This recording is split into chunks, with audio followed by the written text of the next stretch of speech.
Can somebody in the group please just unmute and confirm that you can see the screen that says Stadio HRD400 contact session?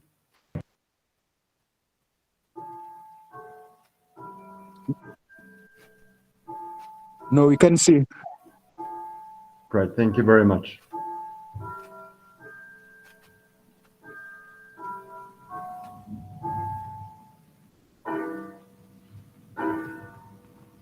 Right, well, with that clock in the background, good evening. Welcome to the HRD400 exam session. I'm literally going to run through just a few things that I think are quite important for the exam. I'm not going to go into too much detail. Before I start the whole thing, however, I just please want to remind everybody that similarity and plagiarism are very, very serious things being looked at by Stadio at the moment.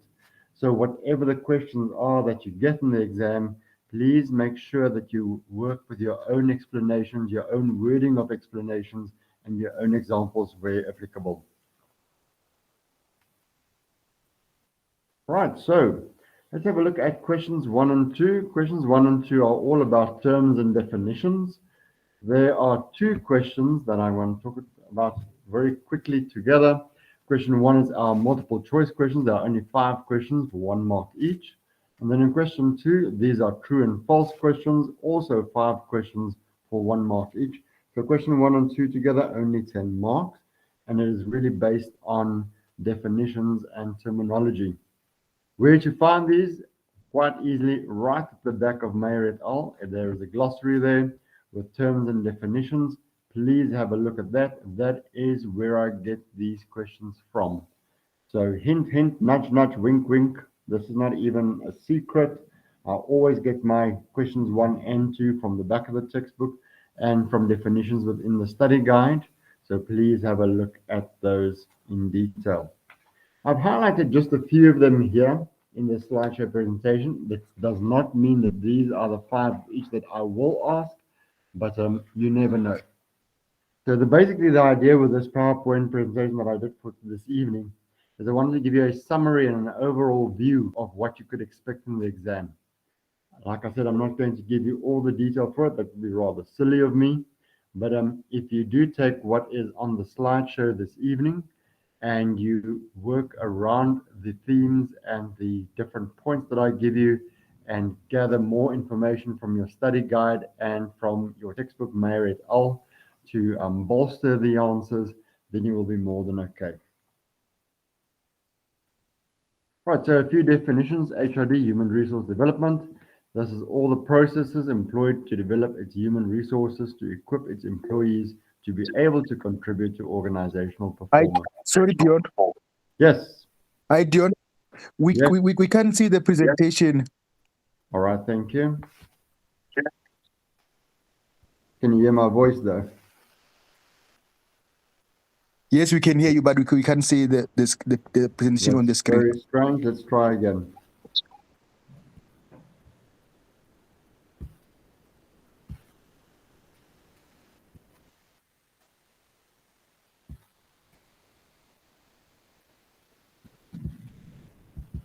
Dion, it shows that your camera is off.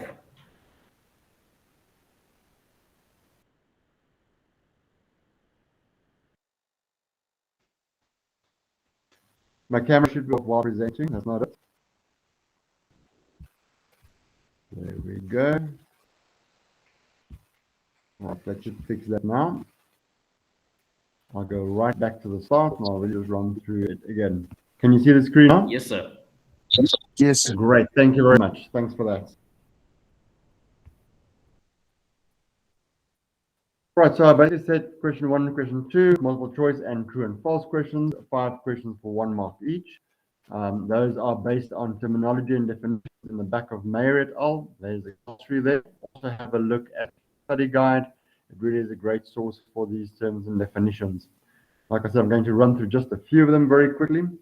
The first one, human resource development, all the processes employed to develop its human resources to equip its employees to be able to contribute to organizational performance. ETD are things that often pop up in these exams. Of course, ETD standing for education, training, and development. Please have a good look, especially at how these things differ from one another, especially when you write down definitions, that you can actually define them properly and not confuse the two with one another.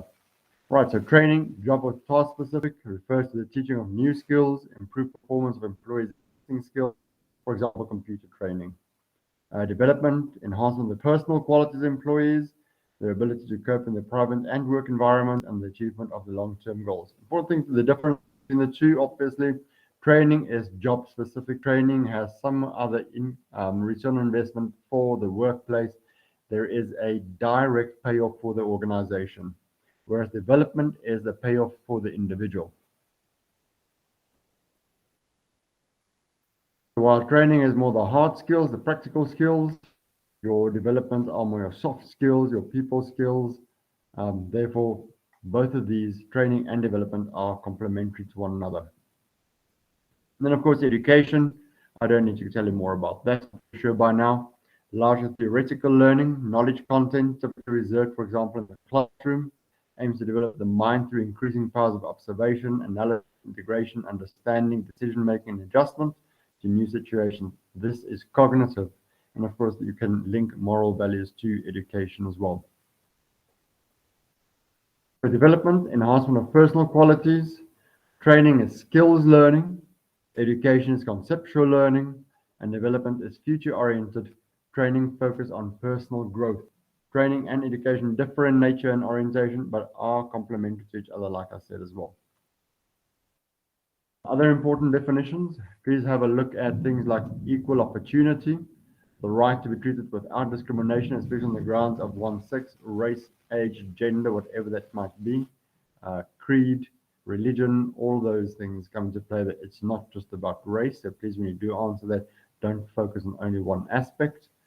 Employment equity, promoting equal opportunities and fair treatment in employment, again, regardless of sex, race, age, gender, religion, orientation, whatever that might be. Diversity management, the process for creating and sustaining an environment in which all employees feel comfortable, recognized, valued, and appreciated. HRD I spoke about already. Please note that when you write you don't need to do so verbally. The important thing is just to have your keywords in your definition, but you don't need to be able to write it down word for word. However, whenever you are quoting a definition or a term that you need to go and define, you need to go actually give me a reference for it. In the exam, that is less important because obviously it's under exam conditions. You cannot go to some other source to check exactly where you got it from and what the exact reference for it is. So in an exam, there is more leniency around your definition wording. So if in the exam you learn these definitions and terms off by heart, that is perfectly acceptable and fine. I will accept those answers without problem. It is only in an assessment, like an assignment, where you do have access to the reference material, that you do require that you write things back in your own words and provide a reference for it. More definitions here. Affirmative action is the implementation of affirmative action measures to redress the disadvantages in employment experienced by designated groups in order to ensure the equitable representation in all occupational categories and levels in the workforce. Organizational culture, the collection of values, expectations, and practices that guide and inform the actions of all team members. And BBBEE, please have a look at the proper definition in the study guide for BBBEE as well. This is a very important version of it. It is the economic empowerment of all Black people, including women, workers, youth, people with disabilities, and people living in rural areas through diverse strategies. So please have a look at all those groups in your definition, and then also extend on this definition, please. Organizational culture, the collection of values, expectations, and practices that guide and inform the actions of all team members. Lifelong learners are active that continually seek opportunities to learn about new ideas, trends, and developments. They often volunteer to attend learning events. They are future-oriented and spend a lot of time reading relevant journals, they apply networking and social learning skills.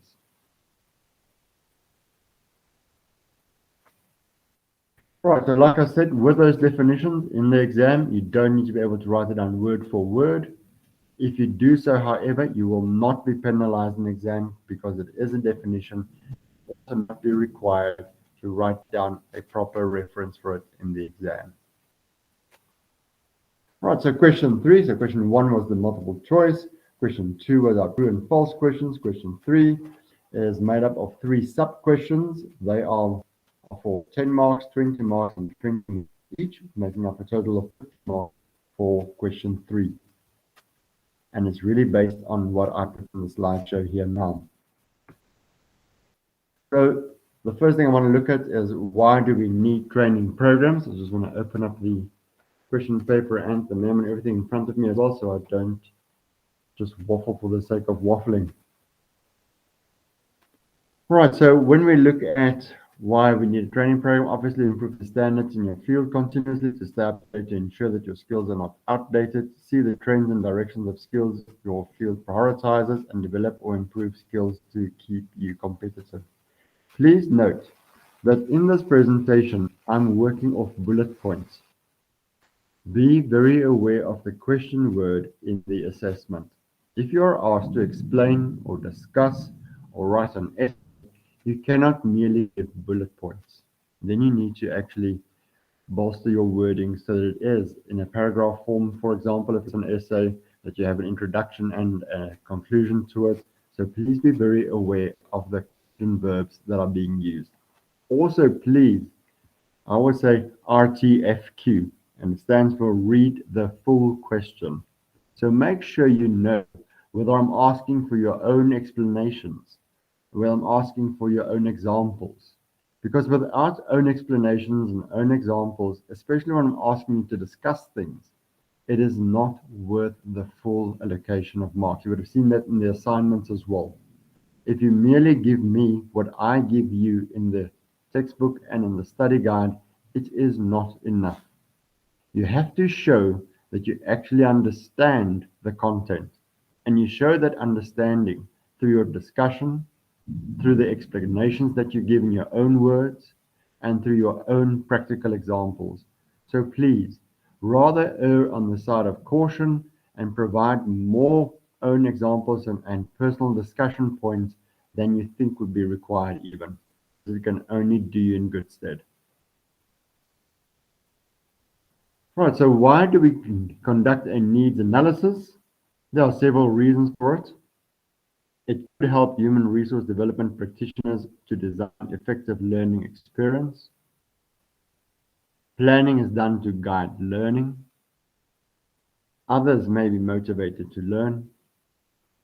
Human resource development practitioners can keep their activities in line with current developments. Important information regarding the organization is hereby collected. The organization could be more effective because of planned learning. Individuals could realize the strategic human resource plans.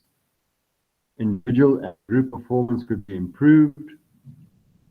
People's potential are identified and developed. Career opportunities are provided to all. Companies comply with legislative requirements such as employment equity and skills development. And of course, opportunities are opened up for the attainment of qualifications. So again, take the question back to a really practical view. Go and think about what really happens in an organization. When you do a needs analysis, it does not mean that training would ultimately be the only solution to a problem in an organization. Therefore, if your human resource development practitioners look at the needs analysis first, they know what to design for and what to look out for within the organization. And then they can plan accordingly. So once again, take the question back to what you see happening in your own organization. If you're already in the workforce, it's a bit easier for you because then you can draw from your past experiences. If you are studying only still, do yourselves a favor. Once you have gone through these bullet points, maybe Google a few of them and just to give yourself some background information to actually be able to elaborate on your answer so that you can come up with a full-on discussion of these.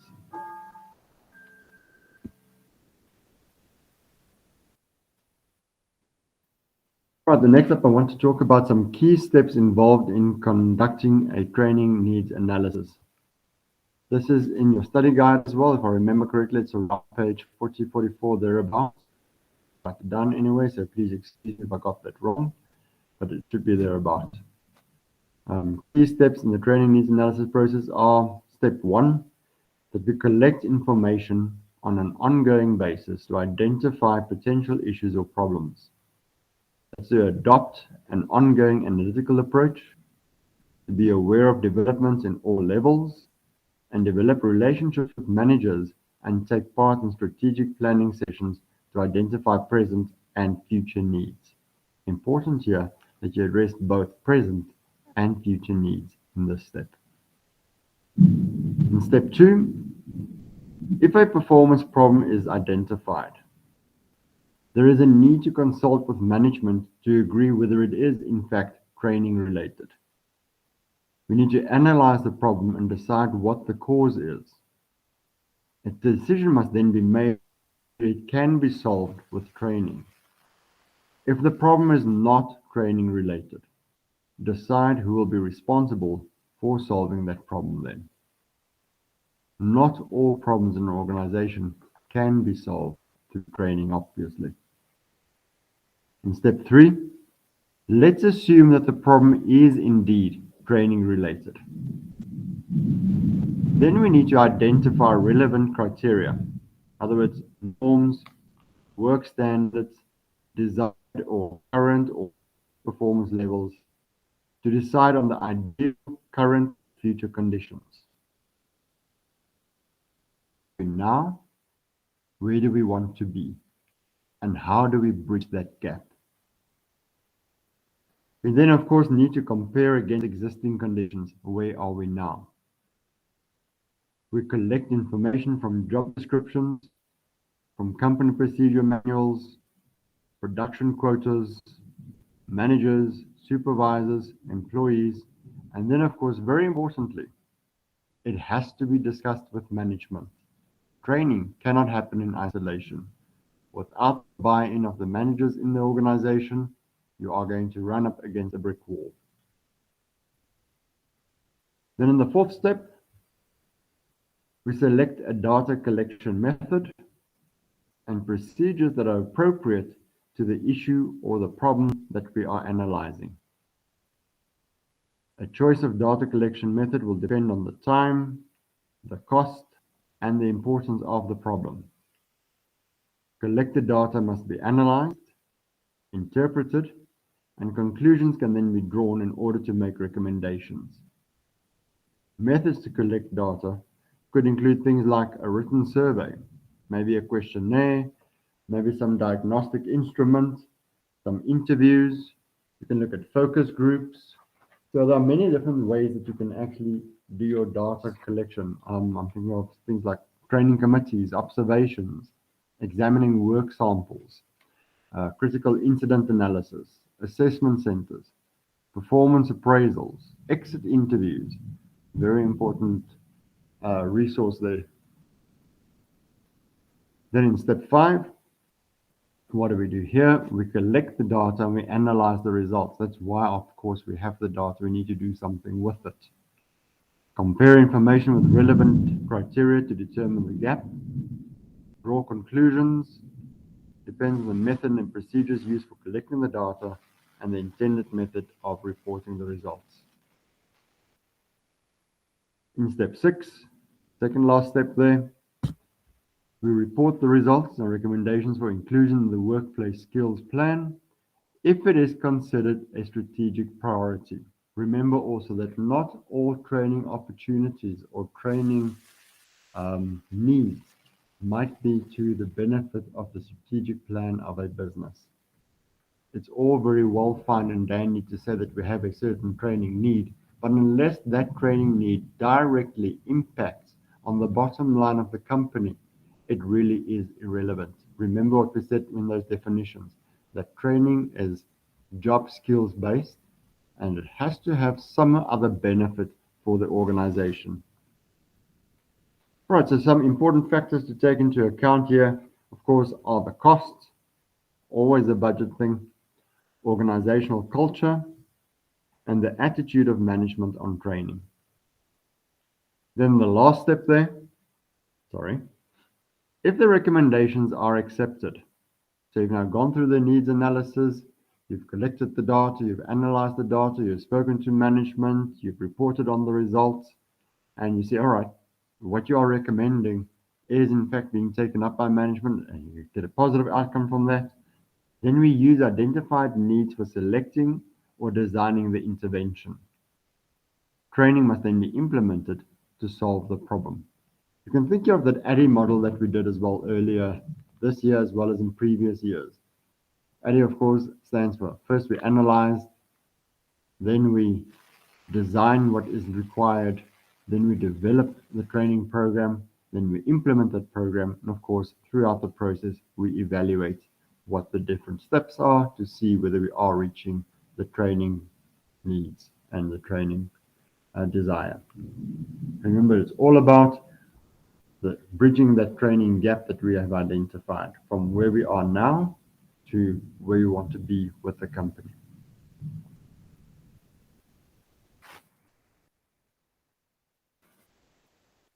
Another thing in question 3 that I would like you to have a look at are the international trends that South African companies should internalize. Well, there are quite a number of them here, and again, I have to summarize it here in some bullet points.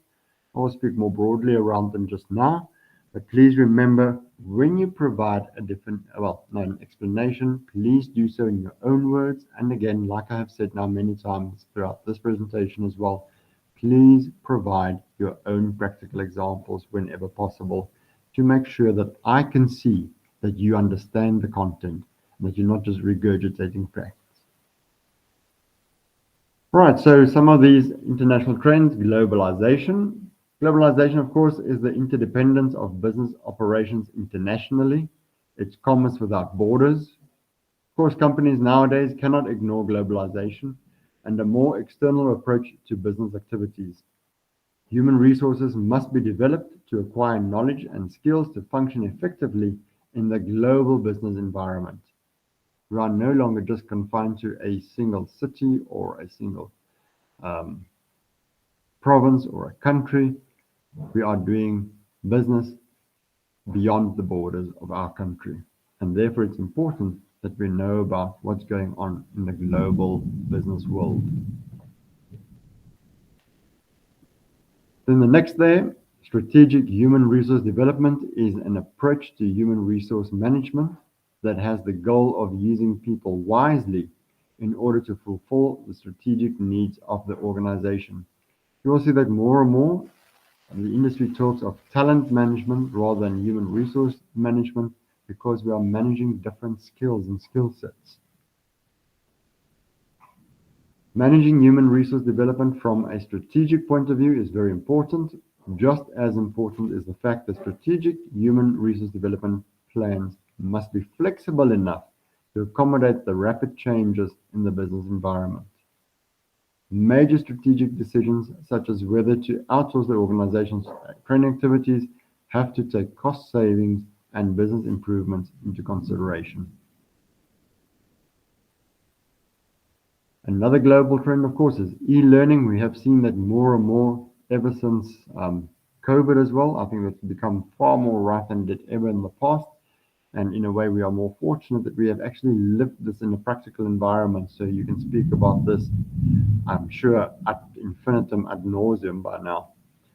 So e-learning is simply one form of computer-based training, or also called CBT, the presentation of text, graphics, video, or animation via computer for the purpose of building job-relevant knowledge and skills. Common forms of computer-based training include multimedia instruction, e-learning, intelligent tutoring systems, full-scale simulations, and virtual reality learning, or VR learning. There are really basically two ways to deliver e-learning, either through a company intranet or through learning portals on the internet. So intranet within the company itself, and internet, obviously, then we are getting into the world of the World Wide Web. Learning portals are like online libraries that offer courses on a wide variety of topics, from computer software tutorials such as courses on spreadsheets, to time management, customer service training. I'm pretty sure that all of you are pestered by pop-up menus of different training courses available on a daily basis. Then management development. The role of managers and leaders are changing dramatically from the traditional planning, directing, staffing, control managers must now coach, empower, and lead. These new roles require new skills and new requirements, of course, for which training is quite important. Performance consulting. Another international trend is the ongoing shift from traditional training to workplace performance. The human resource development professional is no longer a trainer, but a performance consultant in his or her assistance of the individual in the organization in improving their performance. Remember that with the availability of more and more training material freely available to all, it really is up to the training manager or the human resource manager to help guide individuals in the company rather than just instruct. Career and performance management. Employees are moving away from the traditional approach whereby a career is built in a certain profession and lifelong loyal to one company. I remember when I think about my grandparents, you probably have the same. After X numbers of years, it was a huge gift to prove that they were so loyal to the company and all the thank yous that went with it. Whereas that no longer is really at the order of the day. People jump from company to company quite easily these days. You'll find that people have more than one career shift in their work lifetime. So that whole loyalty almost goes out the window because people need to look out for their number one, obviously, first. So sometimes they change career completely. Flexible work practices and more part-time positions are also introduced in the organization. Therefore, different skills are needed, such as flexibility, versatility, information technology and processing skills. We can also see that performance appraisals are not being done on a single scale, but shift to a 360-degree appraisal where people, when they're being appraised, that appraisal is done by the managers, it's done by peers, done by supervisors, and even customers that they are in contact with. So that when we are evaluating an employee, we get a holistic picture of that employee's worth in the organization. And then proactive needs identification. Companies nowadays have a more futuristic approach to training and development to prevent future problems rather than to train after problems occurred. So we don't wait for an issue to occur and then train to solve any recurring issues like that in the future. We try and predict what could go wrong in the company, and of course, then we train according to that. Training design. Traditional training makes place for a new training technique, such as industrial and outdoor training, self-directed and electronic learning. Although classroom training is still popular, training design itself is often outsourced. There are many companies making use of things like adventure training, for example, where people go out on Literia courses for a motivational thing, for example, and really is about leaving the workspace behind and getting to know one another also in a different environment so that you can get to know one another better, and so that through that you build better relationships within the company, and therefore, obviously, looking at the bottom line again, you are improving the culture of the organization.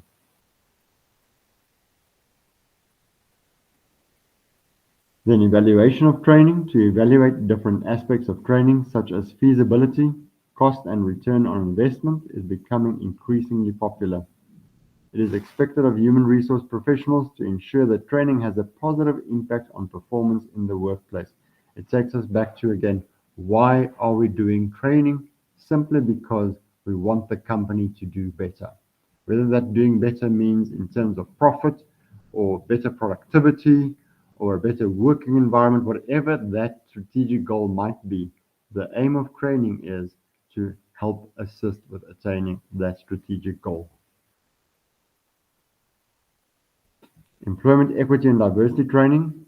Obviously, we live in a multi-dimensional, multicultural society, so cultural differences should be taken into account when training and developing is done.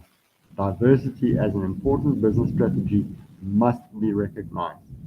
Please also, when you have a look at this section, have a look at those pitfalls for diversity training. I did put that at the end of this presentation as well as additional reading material. I don't know if we're going to get to all of that.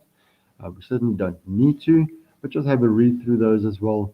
Really, all the points that you need, like I said, for the exam are in this presentation. You just need to go and elaborate on these points in the exam. Then a learning organization, training does not occur in a classroom setting with an instructor anymore, but is more proactive and dynamic. A fundamental shift from training to organizational learning in order to improve productivity is followed. Learning opportunities are created so that employees can improve and maintain high levels of performance. Remember again, it's about the bottom line for the company, for the organization. We want return on investment. So that is basically question 3. Then in question 4 consists of 2 questions there again, one for 15 marks and one for 10 marks, making a total of 25 marks for question 4. I really cannot give you any more of a breakdown than that. Right, so I'm going to have a look at competency-based learning first. Now, there are, of course, benefits for competency-based learning, otherwise, why would we do it? So for the employees, really, we are looking here because it encourages the development of a portfolio of current competencies. Career path options become clearer. It supplies a structure for workplace learning. It provides a benchmark for personal growth and a common language for workplace learning, performance management, and career development is created. Then for the workplace, competency-based learning supplies an accurate appraisal of the employee's level. A high priority learning needs are determined. Comparisons can be made between the organization and the rest of the industry and worldwide best practices. And of course, workplace growth and achievement is promoted. And it provides a framework to monitor and improve human resource systems, planning continuous improvement processes. And then for industry, wide competency levels can be determined and learning can be standardized. Provides an improved interface with vocational training and external learning providers, and the mobility of people across and between the industries is improved and sets the foundation for improved international performance. Please also have a look when answering a question like this, that you somewhere in your answer work in the definition for competency-based learning, because without knowing what it is, how can you possibly speak about the benefits thereof?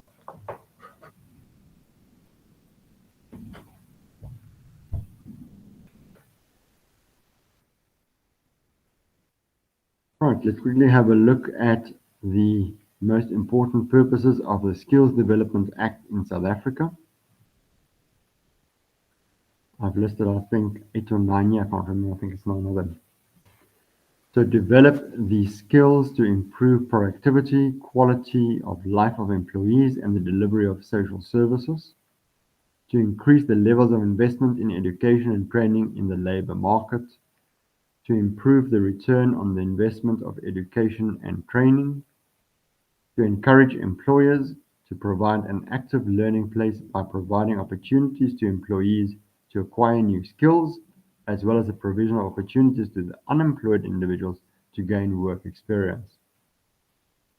To encourage workers to participate in lifelong learning, to open up opportunities for the persons who were previously disadvantaged by unfair discrimination, to ensure quality of education in education and training in the workplace, to assist the unemployed in finding work and employees in finding qualified employees, and to provide and regulate employment services.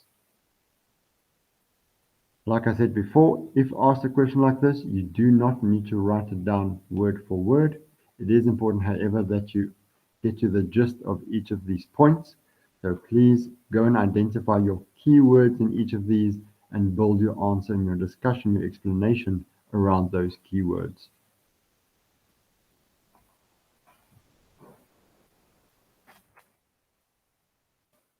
Question 5. Question 5 is for 15 marks and also comprises of 2 questions. It is the last question of the exam, so there are only 5 questions in the exam, but like you saw, each of those questions do have 2 or 3 sub-questions as well.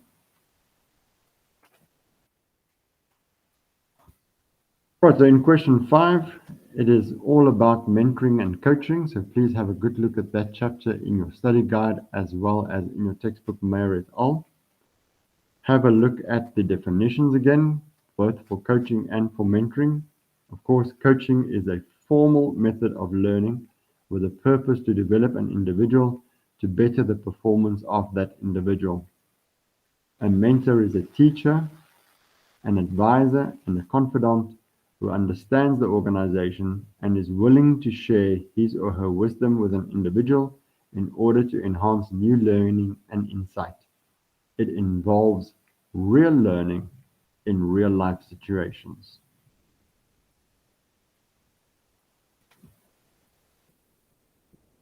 Please have a good look at the benefits of mentoring and coaching. It is an excellent tool for management and leadership development.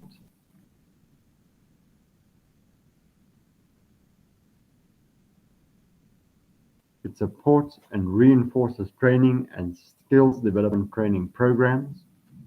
It helps with the orientation of new employees. It promotes succession planning and skills transfer. It promotes teamwork and sound work relations. It contributes to job satisfaction. It accelerates employment equity and Black economic empowerment. It builds competence and capacity in an organization. It reduces staff turnover. Employees could benefit to their full potential because they can be developed. It promotes a learning culture in an organization. It helps a company to achieve its objectives. It supports succession planning and human resource development. So please have a look again at those different benefits of mentoring and coaching. Please have a look at both your study guide and your textbook on this section. It does form the 2 questions in question 5.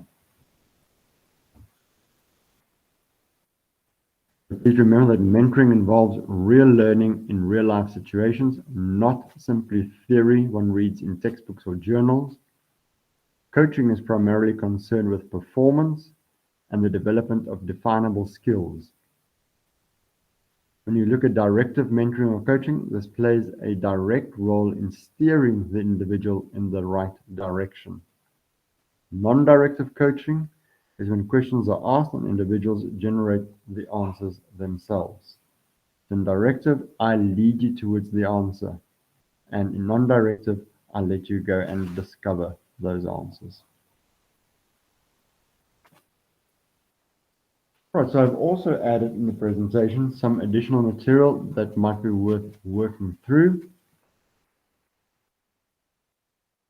Please note that this material I did not give to you as part of the questions themselves, but you can use this to elaborate on your answers, to assist in your discussions, and just give you a bit of a broader understanding of what you need to add in your explanations.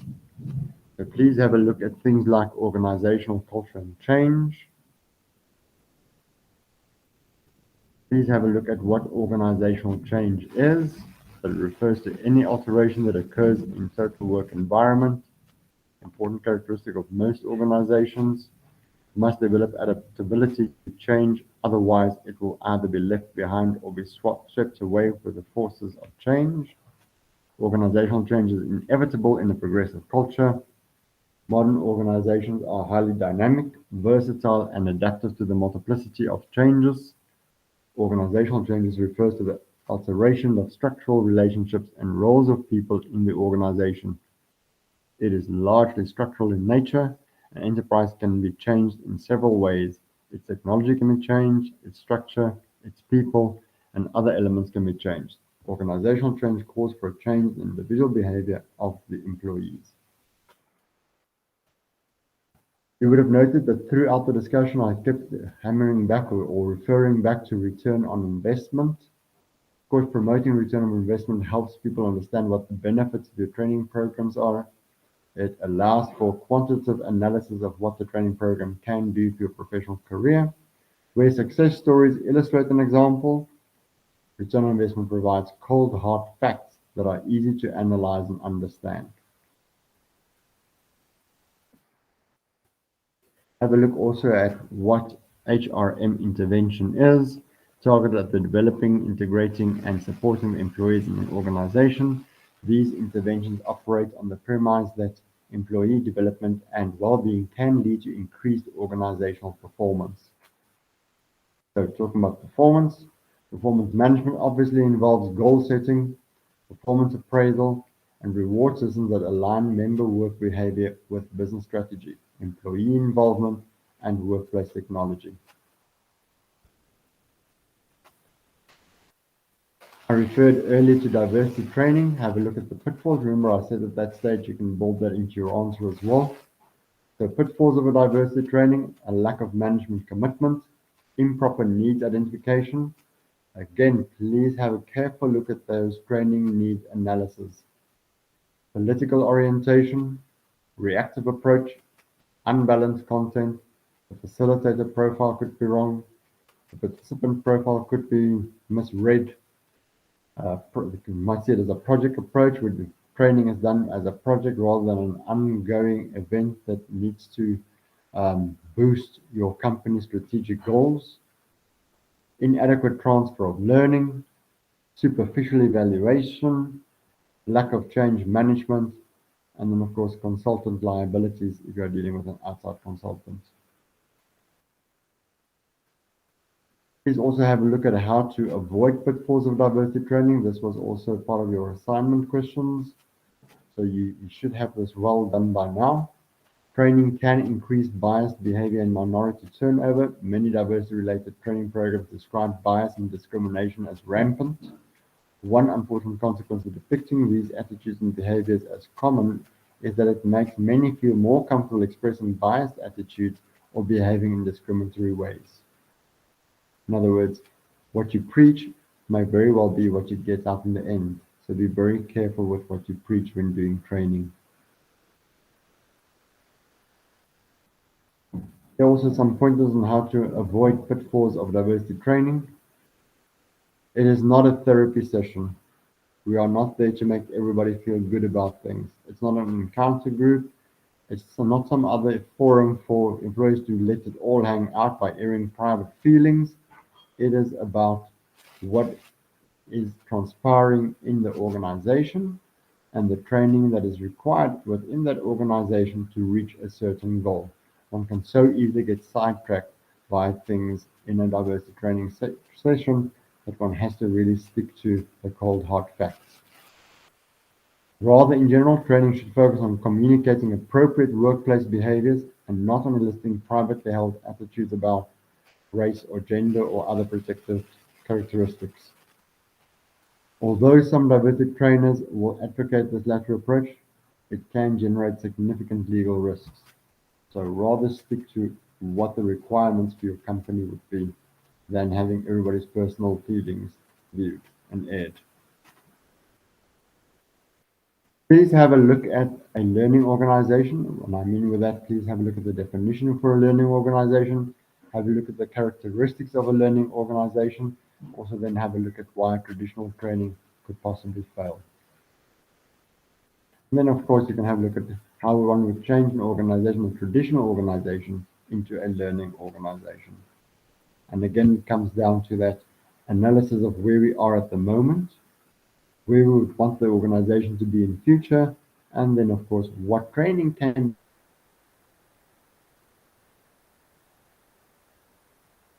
be implemented to bridge the gap between where we are now to where we would want to be with the organization.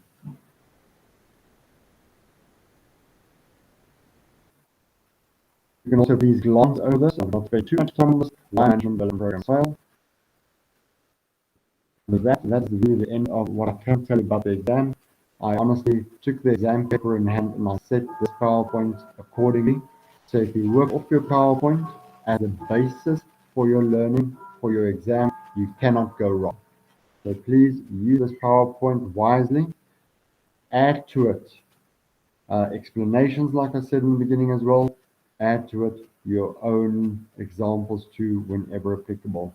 And again, I say, please read questions carefully. Make sure you are aware of the question verbs that are being used, and make sure you are aware of what exactly is required of you in terms of the depth of an answer as well. Nowhere in your exam paper did I ask you to list things. That is grade 9 school material. I think we are way beyond that point. You are asked to discuss, to critically discuss, to evaluate, to compare. So please make sure that you are cognizant of the different question verbs that are used in the exam paper and then answer accordingly. I'm going to leave you with that again with RTFQ. Read the full question. It is very important. Right, so with that, I thank you. I'm going to end the presentation itself and go back to our screen where I can see everybody in the group. I'm going to stop presenting there, and then by popular demand, I will also now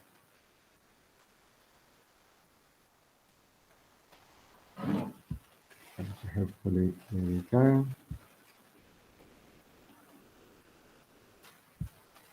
Right, you should be able to see my face at the moment. So if there are any questions that anybody has, now's the time just to please unmute your mic. Please just do that raising hand icon so I can see who I'm talking to. I shall try and address your questions.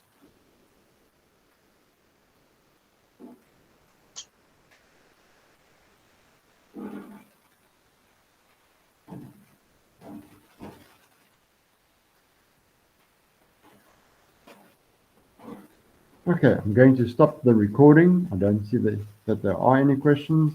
If you do come across any troubling material or questions that you might have afterwards, please feel free to either email me on that Stadio email address, but a far easier method is to WhatsApp me, to send me a WhatsApp message. Check those more frequently. You do have my number in your study guide. You also have it on the group itself. For those of you who have not yet opened those, it's 084 500 2282. I do ask that you don't phone me during work hours because I do have another job that I do full-time as well. But I will certainly try and answer WhatsApp messages as timelessly as possible. And with that, I wish you all the very best for the exams. I really hope that the effort you expend in learning from it, for it, pays off handsomely. Have a good evening, and I hope that you can escape load shedding tonight. Goodbye. Thank you, sir. Thank you.